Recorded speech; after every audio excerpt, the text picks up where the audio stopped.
Hello 4S. So we're going to finish our class novel, The Fastest Boy in the World today. So we left it on a very sad note yesterday. So let's find out how things are going to move on now. Chapter 17. I felt a peculiar mixture of things in those slow-moving hours after Grandfather died. There was a sort of emptiness and horrible regrets that I'd never known how to talk to him properly while he was alive. At the same time, I felt excited in a strange kind of way. Everything around me was changing, and I was needed in a way I'd never been needed before. Abba seemed as if he'd been struck down. It was frightening to see how helpless he was. Atu told me to guide him back through the hospital and out to the entrance. We were to wait for him there. He stayed behind to arrange things. We'd just gone out down the steps and were standing outside, not knowing what to do, when Cousin Wandu appeared. He saw me first and started towards me, but then he noticed Abba and hesitated. I didn't know what to think about Cousin Wandu by this time. He'd tried to cheat us, but he'd seemed to be sorry too. He'd brought Grandfather to the hospital after all, and promised to pay his bill. I could see that he was feeling guilty and anxious. "Here's Cousin Wandu," I said to Abba. Abba didn't hear me. He was still too shocked to take anything in. Cousin Wandu looked as if he was screwing up his courage as he came up to us. "I can see by your faces. Has something happened?" he said. "Grandfather passed away," I mumbled. It didn't seem right to say it out loud. Cousin Wandu struck the side of his head with the palm of his hand. "I did what I could," he said. "I tried to make him rest at home, and then when he collapsed I brought him to the hospital. They promised to do everything for him. This is so bad, so bad." Abba came to life a bit. His eyes focused on Cousin Wandu.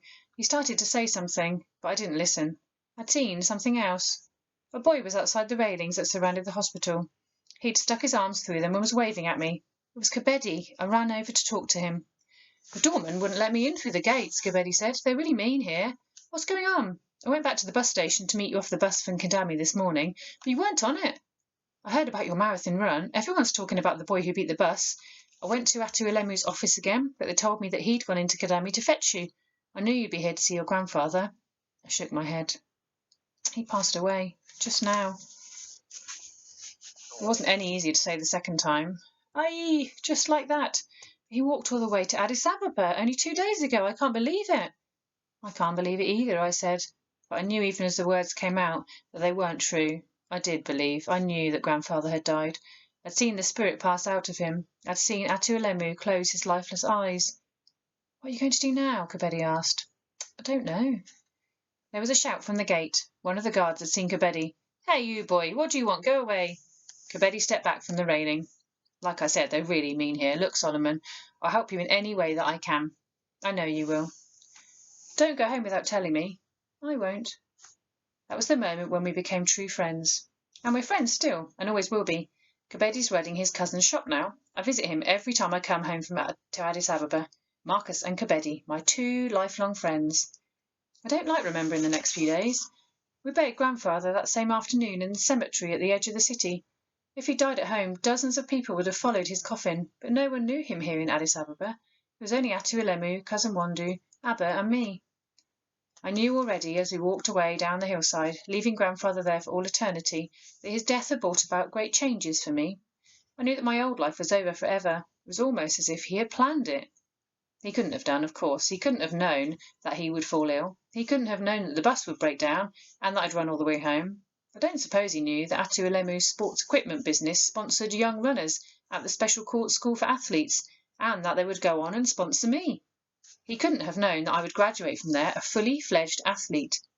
And how could he have known that my father's medal would be my inspiration, my lucky charm, my talisman? Perhaps, after all, he did know all of these things. Perhaps he knew everything and planned it that way. Underneath all his harshness, he was the wisest man I've ever met, after all. "Your grandfather always knew you were a runner," Abba told me recently. "We were sitting at the table in my house. He'd come up from Kidami to visit me, bringing some of Ma's delicious home-cooked food. He loves to stay with me, visit the city, and hear all about the races I've been running and the people I've met. Sometimes he comes to watch me train.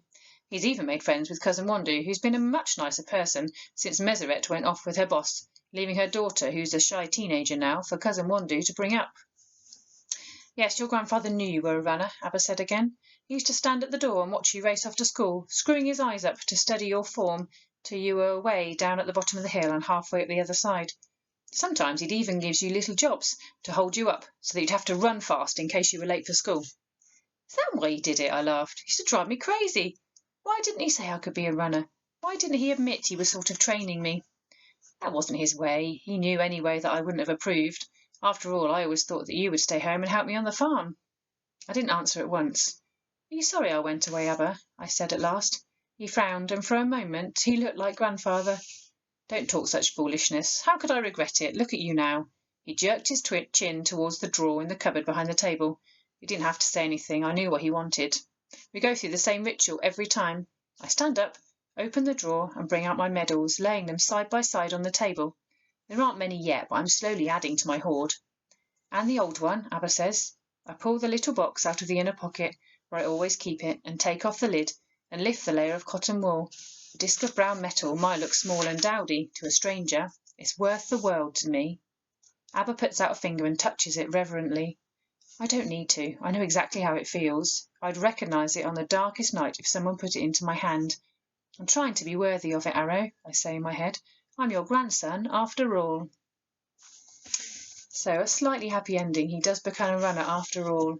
So that's the end of the book, but there is a postscript at the end, which I'll also read to you. The plane had landed at last. The wheels touched down on the runway a few minutes ago. We've come to a halt near the terminal, and the ground staff are bringing up the steps. The cabin crew are standing by the door, ready to open it as soon as they get the go-ahead. We're all really excited. I'm a bit nervous too. There's a huge crowd out there. I could see their faces pressing up against the glass windows of the terminal as we taxied past. It's my first time coming home as part of Team Ethiopia. We're all in our national strip, green and yellow, and us lucky ones have got medals hanging on ribbons around our necks. I'm sitting next to Deratu Tulu. She knows how I feel. She comes home to cheering crowds many times. She's one of the greatest runners in the world. 2 gold medals are clinking away on the strings around her neck. I've got 1 medal, and it's bronze. That's good enough for me, for now. What Deratu doesn't know, and no one else does either, is that I've got another medal, a secret one, stitched into an inside pocket. It's my most precious possession, and it brings me all my luck. The cabin doors have swung open. My heart's beating fast. Out of the window I can see the welcoming committee and the TV crews and all the bigwigs who have been allowed out of the terminal and onto the tarmac. They're clustering around the bottom of the steps, ready to cheer us when we come out. A posh car's driven up now. There are loads of policemen holding everyone back. That's the president, says Deratu, leaning across me to look out of the window. I swallow hard and she pats my hand. Come on, Solomon, you'll be fine. The most famous of our athletes, the nation's darlings, go down the steps first. It takes so long for them to greet the president and move off the bottom step that I get stuck behind them halfway down. I look across the heads of the crowd. Security is very tight at Addis Ababa airport. No one without a permit is allowed to go inside. But a boy seems to have got through. He's wearing ragged old shorts and his feet are bare. He's hiding behind a catering truck. I can see his face. He's staring at me, right at me, and I know, although he's far too far away to be sure, that there's a hungry longing in his eyes. I'd much rather talk to him than to all the officials and big shots waiting below. I raise my hand to wave at him. Shyly, he waves back. But a security guard sees him and he starts to run away. I hold my breath. I don't want him to be caught. The boy runs like a hare on his bare feet and disappears into the back of a loading bay. The guard hasn't a hope of catching him. He's a runner, I think, a natural. I was just like him once. He is just like me. So there are some sad parts in our story, but a really happy ending in the end. I hope you enjoyed it.